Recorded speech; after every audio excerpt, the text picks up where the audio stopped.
a cherché divers moyens de vous présenter 3 de mes contes. Moi, j'ai pensé que le plus simple était que je vous narre moi-même ces histoires. J'ai toujours aimé la nuit, les ténèbres. Je suis ravi de vous parler dans l'obscurité, comme si j'étais assis à côté de vous. Et peut-être que c'est vrai. La préparation a eu lieu au Prince de Galles, où il avait installé ses bureaux, dans 2 chambres.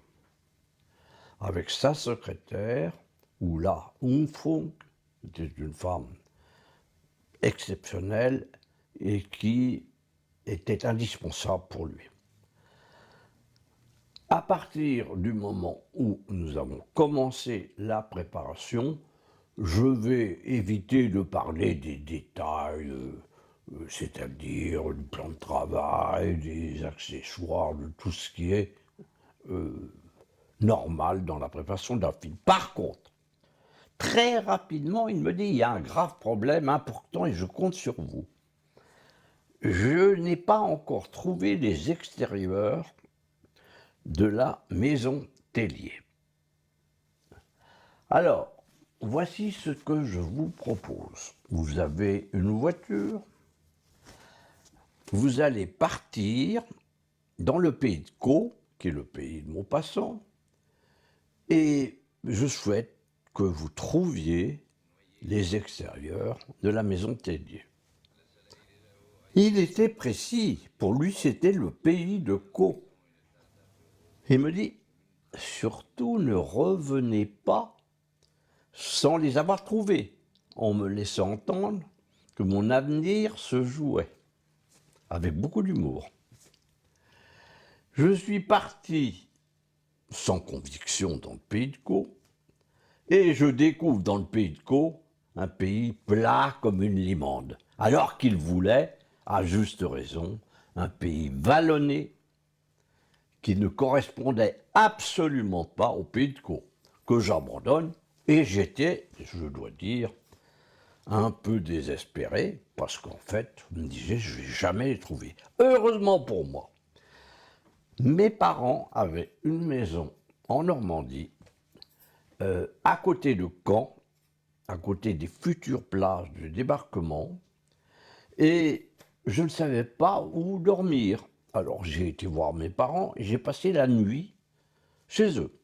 Je parle à mon père des extérieurs de la maison Tellier, et au cours de la conversation, il me dit « Mais tu n'as pas pensé à la Suisse normande ?»« Quelle bonne idée, lui dis-je. »« Mais oui, c'est à 30 km d'ici. Et tu vas peut-être trouver tout ce que tu recherches. » Je l'ai écouté, à 6 heures du matin, je pars, je fonce, j'arrive en Suisse normande, à Clécy. Hein, c'est près de Turé-Harcourt, à 30 km au sud de Caen. Je rencontre un homme du coin. Je lui explique un peu ce que je cherche, car je cherchais beaucoup d'extérieur. Bon. C'est-à-dire, il y avait le village de la première communion, l'église, la ferme, le champ de fleurs, la ligne de chemin de fer, etc., etc.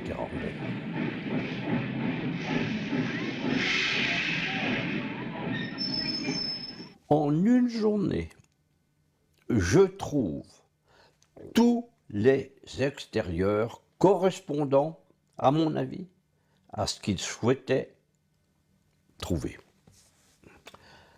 Le soir même, je l'appelle et je lui dis « Monsieur Ophuls, je pense avoir trouvé. Vous pouvez venir me rejoindre comme vous le souhaitiez. » 2 jours après, dans sa superbe voiture décapotable, il arrive, triomphant, dans ce petit village de Clécy qui avait beaucoup de charme sur une petite rivière où il y avait un hôtel. Nous déjeunons ensemble, et après le déjeuner, il me dit « Vous allez me montrer les extérieurs. » Et dans le courant de la journée, je lui ai montré, point par point, tous les extérieurs qu'il recherchait Il m'a dit, c'est formidable, c'est exactement ce qu'il me faut. Et le principal extérieur, qui est un des plus beaux du film, c'est, si vous voulez, le champ de fleurs. Le champ de fleurs qui était très important et qui n'était pas facile à trouver, mais qui a une importance, à mon avis, très grande dans la dernière partie de la maison Tellier. Et il m'a dit, nous allons, plan par plan, avec des piquets, déjà prévoir les cadrages des scènes qui se dérouleront dans les extérieurs que vous avez trouvés. Ce qui fait que nous avons fait ensemble ce trajet qui allait être la future mise en scène du point de vue cinématographique des extérieurs de la maison de Tellier. C'était passionnant. Je ne dis pas que c'est moi qui décidais, non, absolument pas. Mais il me regardait chaque fois, ayant l'air de dire, ça, c'est bien. Je faisais un signe, oui, c'est tout. À partir de ce moment, il y a eu entre lui et moi, disons, des rapports nouveaux. Il y avait de la distance au début, mais là, il s'est rapproché de moi et j'ai senti que je l'intéressais et que je n'étais pas l'assistant comme il en avait eu. Allons, allons, mesdames, vite, vite, vite, ne manquons pas le train. Allons, madame Raphaël, madame Fernand, dépêchons-nous, mes enfants, vite. On va pas le rater. Alors, je vais vous raconter une petite anecdote. Cette fameuse scène du champ de fleurs. Ophuls voulait des marguerites. Nous avons donc commandé la production des marguerites par centaines, que l'on a plantées une à une dans tout ce champ qui montait quand même à 50 mètres d'altitude, et comme ça. Bon. Alors, il y avait en plus un piano qu'on a fait venir dans un camion, parce que il y avait Darieux qui chantait à un moment donné, etc. Et le tournage, le matin, se passa très bien, dans de bonnes conditions, tout allait bien. À 1h, Ophuls vient me trouver. Il me dit, Jean, je suis pris de coliques épouvantables. Je rentre à l'hôtel, vous allez me remplacer. Je vais faire des croquis pour vous et le caméraman. Et vous aurez donc la responsabilité de 3 plans qu'il m'a indiqué avec précision. Dont un plan qui est très beau d'ailleurs. Premier plan, on voit Gabin et Darieux qui sont en plan rapproché parce qu'il avait joué avec premier plan, arrière-plan et de façon à voir la profondeur de champ. Et ce plan, très joli, c'est le premier plan que j'ai tourné dans ma vie comme metteur en scène. Vous fidèle, vous sur cela je me sais bien, à moins qu'à lui Dieu ne m'appelle, mon confesseur n'en saura rien. Gabin me tournait. Dis donc, Valère, hein, tu vas pas titiller, hein, comme lui, hein, parce que moi je prends mes vacances, hein. Alors, quoi qu'il arrive, je pars. Je dis non, je ne titillerai pas. Bon, je te fais confiance, hein. Ah, je me souviendrai toujours de ce moment. Allez-y, Bon. Allez, l'aplomb, Il m'a pas engueulé du tout. J'avais le trac, me suis dit, mon Dieu, pourvu que je déconne pas. Mais enfin, il faut dire que l'équipe était fort sympathique. Le caméraman Alain Douarinou était un homme que j'aimais beaucoup et qui m'aimait bien. Tout s'est fort bien passé. Et j'ai attendu la projection avec un peu d'inquiétude. Finalement, il était ravi. Les 3 plans étaient tournés sans problème.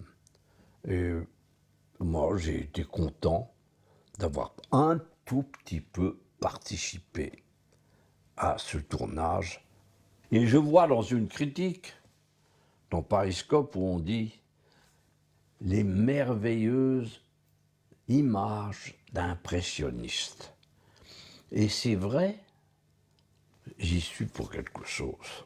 Je ne m'en glorifie pas, mais c'est vrai que ces extérieurs sont inconsciemment inspirés des impressionnistes, mais ça aussi, offusqué pour beaucoup, et moi un petit peu. On se remit en route, comme la veille, et le petit cheval blanc repartit de son allure vive et dansante. Une lumière folle emplissait les champs noyés de fleurs. Les femmes n'y résistèrent pas. En ce qui concerne cette charrette, elle a eu pas mal d'histoires, cette charrette. Pourquoi? La première chose que j'ai faite, c'est d'aller trouver Gabin et de lui dire, j'avais déjà tourné avec lui, donc je le connaissais un peu, dans La Marie du Port, j'avais été 2e assistant, et je lui ai dit, Jean, écoutez, je me permets de vous demander, vous ne voulez pas faire des essais avec le cheval, la charrette, tenez quand même, vous allez avoir toutes ces dames derrière, c'est vous qui allez conduire, ça serait, à mon avis, une bonne chose. Oh, me dit-il, ah les canassons, ça me connaît. Je lui dis, très bien. Non, non, non. Arrive le jour du tournage, avec la charrette. Et le premier plan qui se tournait, il y avait une route en ligne droite. Mais Ophuls voulait, il y avait une petite rivière, et il voulait que la charrette n'aille pas en ligne droite, mais tourne vers une route transversale. C'était clair, net. Tout se passe bien, une répétition, et le tournage a lieu. Je mets de chaque côté un gendarme et un assistant de façon à ce que, à l'arrivée de la charrette, on puisse l'arrêter et qu'il n'y ait pas de problème. Ça, c'était le rôle de l'assistant. Toutes les précautions, je les avais prises. Mais les choses ne se sont pas passées comme Ophuls ou comme moi, je l'avais prouvé. Pourquoi? C'est que, au lieu de passer la rivière, Gabin a été pris tout d'un coup de panique, il a lâché les rênes et la charrette s'est emballée avec ces demoiselles qui paniquaient et heureusement, j'avais un assistant qui a arrêté le cheval en catastrophe. Alors après, il a descendu, ah, je veux plus de ce canasson.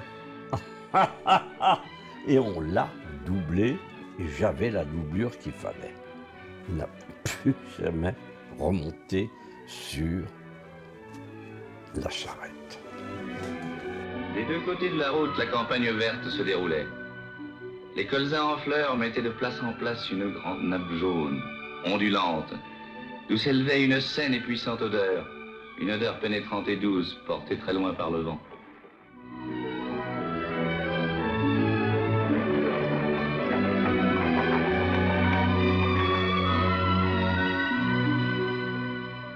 Ophuls, c'est un souvenir inoubliable parce qu'en fait, cela a été le début d'une collaboration extraordinaire. La meilleure collaboration de tous les films que j'ai fait comme assistant, alors que j'en ai fait une vingtaine, ce qui n'est pas une petite affaire, loin de là. Mais les extérieurs ne se tournaient pas de la même façon que le studio. Parce qu'en fait, vous savez, il improvisait beaucoup. Même s'il avait conçu à l'avance le mouvement général, alors qu'il répétait, il avait des idées nouvelles et je ne crois pas qu'il cherchait à épater le public ou quoi que ce soit. Non, pas du tout. Ça, sûrement pas. Il cherchait à traduire ce qu'il ressentait. Oh, écoute, tais-toi, je t'en prie. Pourquoi? Ça te gêne? Oui, tu nous gâtes le paysage. Quoi?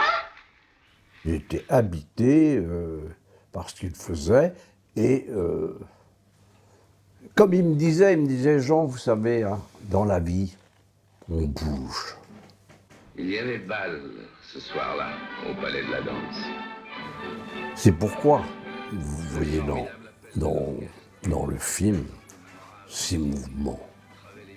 Ça correspond à une vision personnelle des êtres humains. Il avait une conception, parce qu'en fait, c'est un des rares metteurs en scène, peut-être le seul, qui concevait sa scène sans découpage et le tout lié dans le même plan avec toutes les difficultés que cela pouvait présenter. Et ça, les exemples sont vraiment dans les 3 sketchs. Il y a toujours une présentation qui correspond à cette vision mobile du monde, de son monde à lui. C'est-à-dire qu'il prévoyait avec le chef décorateur, parle pour les studios, il concevait avec une minutie extrême avec Daubonne, le chef décorateur, sa conception du décor et en même temps, lorsqu'il s'agit de la maison close, de la maison Tellier, de sa façon de mettre en scène l'image la plus importante de la présentation du décor vue à travers des fenêtres et ne jamais pénétrer à l'intérieur. Madame, issue d'une bonne famille de paysans, avait accepté cette profession absolument comme elle serait devenue modiste ou lingère. Le préjugé si violent et si vivace dans les villes n'existait pas dans la campagne normande. Le paysan disait « c'est un bon métier » et il envoyait son enfant tenir un harem de filles comme il l'eût envoyé diriger un pensionnat de demoiselles. Il y avait un style au Futs, à ce point de vue-là, une sorte de pudeur. Mais justement, en extérieur, ça ne pouvait pas avoir lieu comme ça. Il ne pouvait pas s'amuser à répéter avec les acteurs. Si, il répétait la scène. Mais là, il devenait un metteur en scène absolument comme les autres, mais avec, si vous voulez, sa maestria de direction d'acteur qui était géniale. Ça, oui. Par contre, le studio, et cela m'avait d'ailleurs frappé, parce que c'est le seul metteur en scène que j'ai vu travailler de cette sorte. Il faisait évacuer une partie de la préparation du plan. Il laissait là le caméraman, le chef opérateur. Et il s'enfermait sur un plateau avec les acteurs, la script et l'assistant.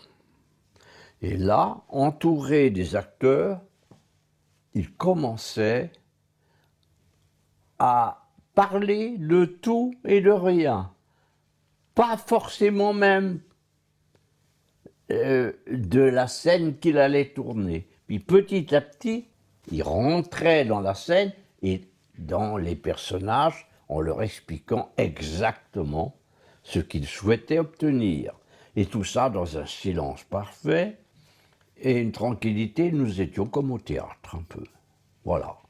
Et après, il retournait dans sa loge et quand le plan était préparé, il me faisait envoyer un de mes assistants, j'en avais deux, qui venaient le chercher pour répéter la scène. Alors cette fois-là, avec le caméraman, le chef opérateur, et toujours un immense travelling qui partait du début du plateau jusqu'à l'extrémité.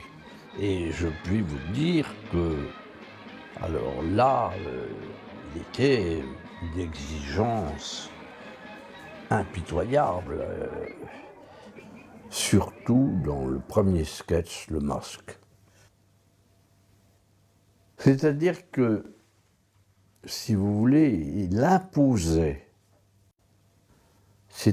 Il avait un côté tyrannique. C'est-à-dire que c'était impressionnant en un sens. Moi j'étais quand même assez jeune, hein. C'était mon premier grand film comme premier. Et au début, j'avoue qu'il avait une façon de vous donner des ordres très germaniques. Alors avec son accent et tout, on sentait qu'il y avait une volonté d'imposer par la force, s'il le fallait, ce qu'il voulait. Et ça, donc, il était capable d'être d'une dureté implacable.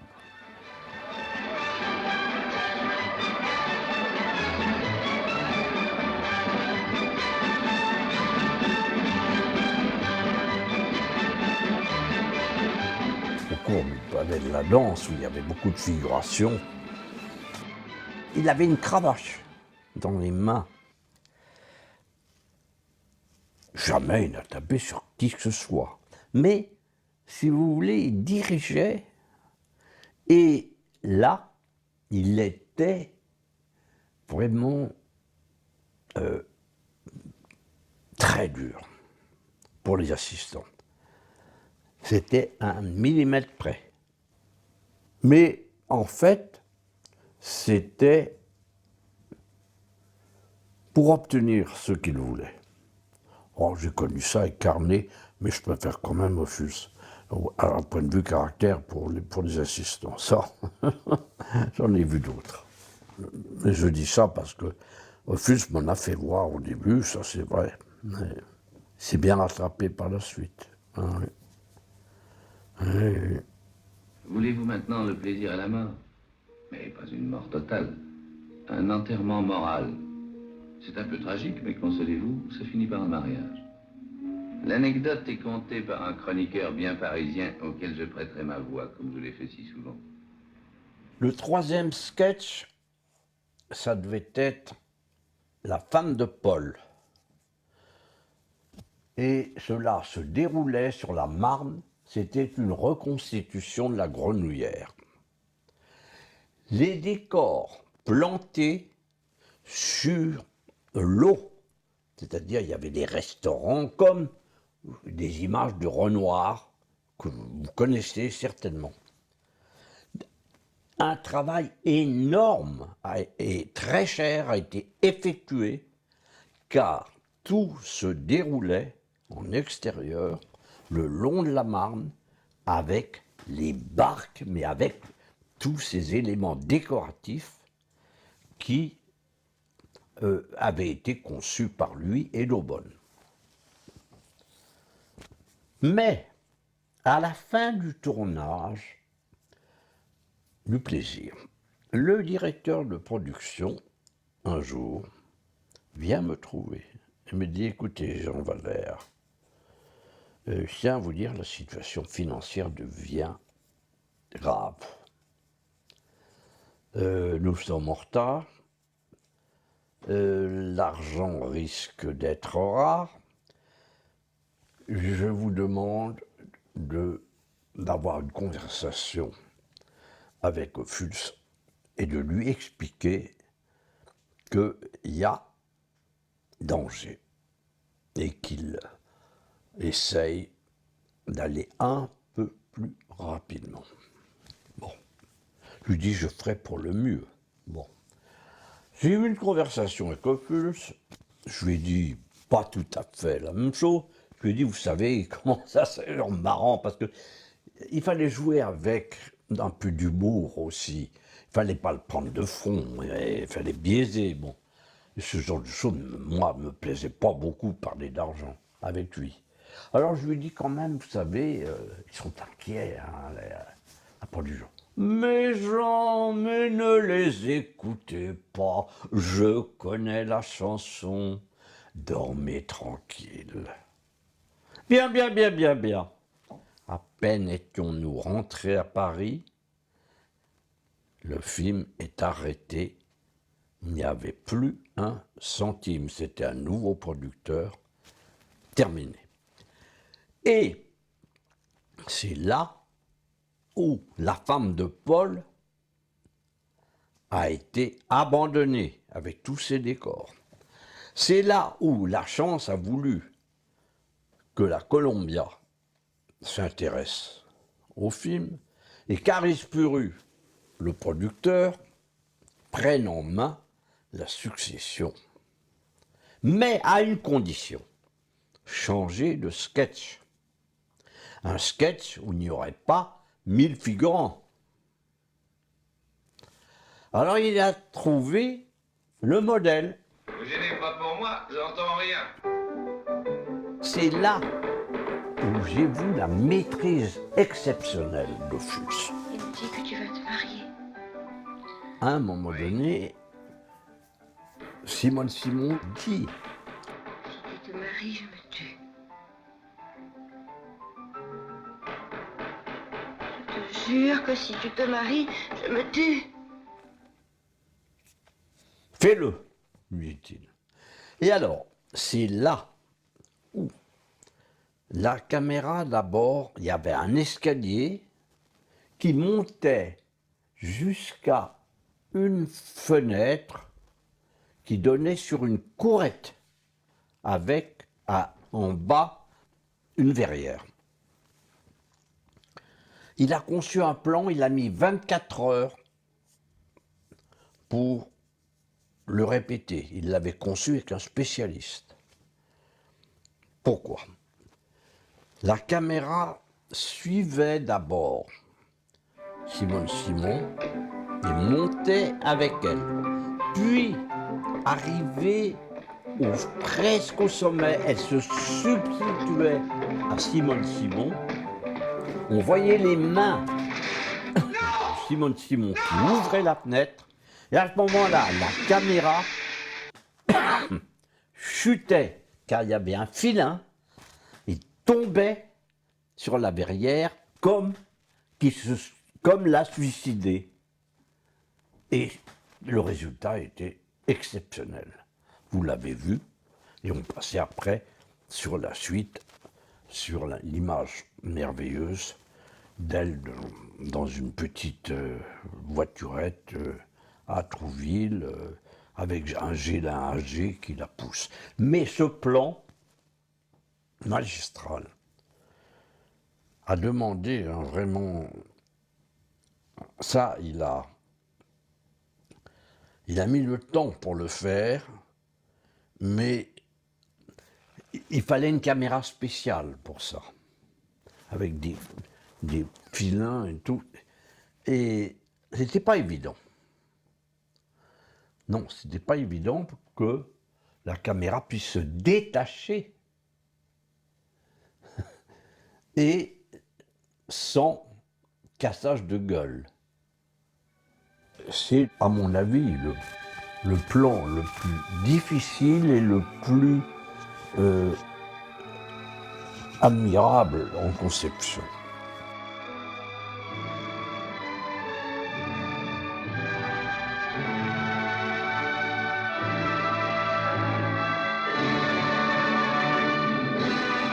Il avait voulu que je vienne à la première, pour Aix, très mal accueilli, un public d'une froideur C'était d'une tristesse épouvantable. Et alors après, nous avons été dîner chez Weber. Et ça a été un dîner tragique. Parce que vraiment, là, il souffrait de l'accueil. En plus, il a eu une critique épouvantable, à part les cahiers du cinéma. Ah oui, il considérait que c'était du Maupassant autrichien, je me souviens, enfin, c'était effarant. Alors que maintenant, c'est considéré comme un chef-d'œuvre. Oh, mais la critique, ça. Mais il en a souffert, hein. Il a souffert de la première, là. Ah oui. Ce dîner était lugubre. Ouais. Il n'y avait pas l'accueil épouvantable du Marignan pour la Montès, où là, ils étaient prêts à casser les fauteuils, vous le savez comme moi. Bon, moi, je n'y étais pas à la première. Si j'y étais, il m'avait invité. J'y étais, oui, c'était épouvantable. Mais l'atmosphère était d'une froideur, alors qu'on était persuadé que ça allait être merveilleusement accueilli. C'était pour lui une surprise énorme, et moi j'en étais bouleversé vraiment, parce que je ne comprenais pas pourquoi.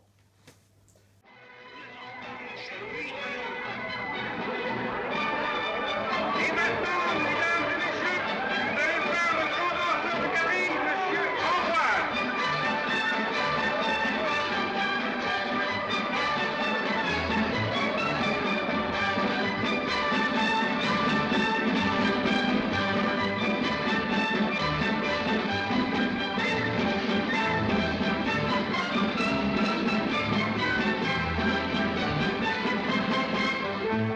Il dansait avec un effort convaincu mais maladroit. Il semblait rouillé à côté des autres en essayant d'imiter leur gambade. Il avait l'air perclus, lourd comme un roquet jouant avec des lévriers. Tu danses bien, toi. Comment t'appelles-tu? Fous.